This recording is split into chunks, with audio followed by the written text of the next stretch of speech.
Hi, I'm Kendrick Ree, and we're reporting from Studio A at USC Annenberg.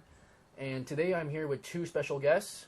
On the left of me, Richard Duval, Hello. and today on Skype, Chris Yaman. So the topic that we're going to talk about today is something that many NBA enthusiasts have debated for a long time. With Kobe's retirement coming soon, do you think he has surpassed the greatness of Michael Jordan? Well, I'm a native Los Angeles person, and so I do think that he's done this. I've been to countless Laker games throughout my whole life. Kobe was drafted in '96. I was born in '96. Been to all the Laker parades, and I do think that he has surpassed him. I think one of the biggest issues that Kobe does face when being compared to Michael Jordan is that he's, I like to say he's the Muhammad Ali of basketball. He's a cultural icon, and he's the first of his kind. And So you would compare Kobe Bryant to Muhammad Ali? I'm comparing Michael Jordan to Muhammad Ali. Oh, Michael Jordan to Muhammad Ali. In that he's a cultural icon. And because of this, he's on this pedestal of greatness, which he deserves. But this pedestal kind of doesn't allow others to get the same recognition, if not more recognition, for doing the same, if not more, kind of accomplishments. Chris, do you agree with what Richard just said? Kendrick, I do not. I do not agree with what Richard said. I am a Chicago native and a longtime NBA fan. And no, I think Michael Jordan's a way more established, way better player than Kobe Bryant. Just look at these stats. Points per game, Michael Jordan 30 points a game, Kobe Bryant 25 points per game. Rebounds per game, 6.2 for Michael, Kobe Bryant 5.7. The list keeps going on. And Kobe also has one less ring than MJ. He also has 4 less MVP titles than MJ. And the list continues. The statistics show that Jordan was a better player. So Chris has just spewed out several statistics regarding to Michael Jordan. Do you believe that stats is very important in terms of evaluating a player, or do you consider rings? I think it's a mixture of both, really. I think they're one and the same to a certain extent. Once your stats are above a certain level, it really comes down to rings. Once your rings are a certain level, it comes down to stats. I agree. There's tons of stats and records that Kobe Bryant has passed, many, if not all, of Michael Jordan's points, assists. He was the youngest player to have 30,000 points, 5,000 assists, and 5,000 rebounds. So, I mean, you can pull out as many stats as you want. There's just as many for Kobe Bryant. When it comes down to rings, that comes down to teams.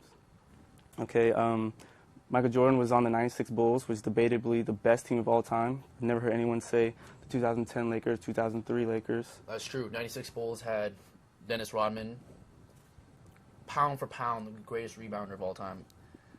Scottie Pippen, and then Michael Jordan. Okay. Mm-hmm.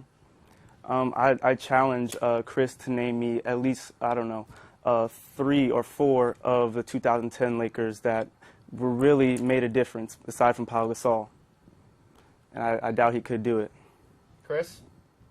Is that a challenge? I think that was a challenge. Pau Gasol, Lamar Odom, then we can go with Shannon Brown. These are all good players. They're not fine. They're not the '96 Bulls. Don't forget Ron Artest.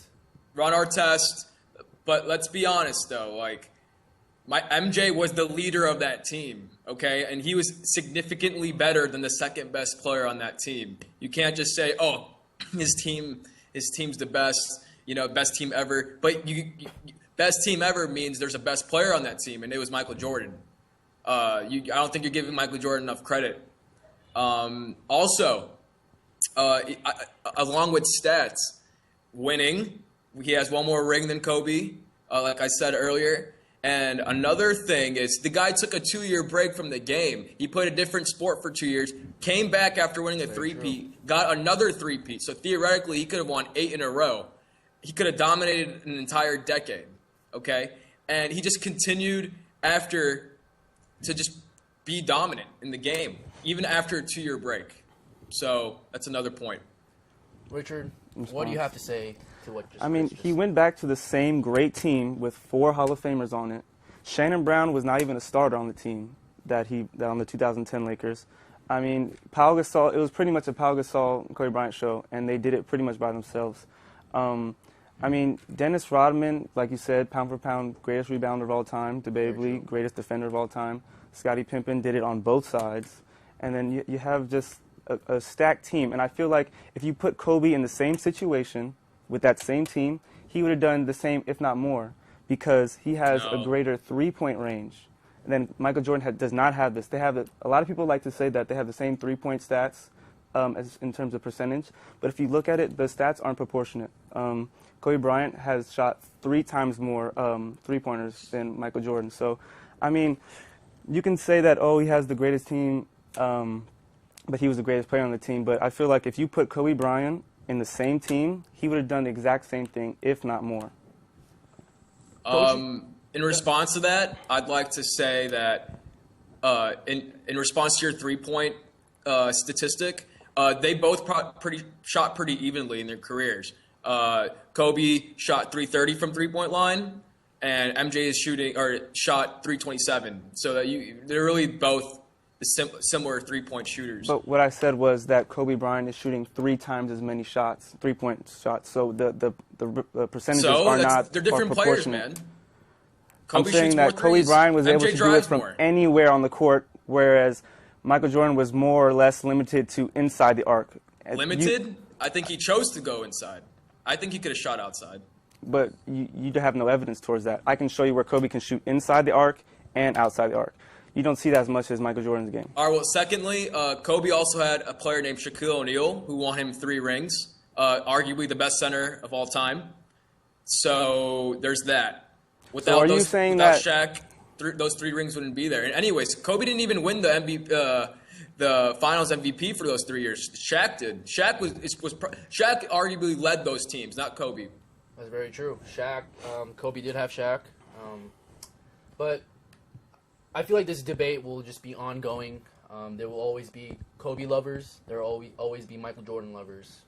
But in the end, it's about the love of the sport. We all love basketball, and that's what's most important. I agree. So thank you guys for coming here, sharing your opinions, your beliefs, your ideas. No problem. Thank you, Kendrick. Reporting from Studio A at Annenberg, USC Annenberg. Thank you very much.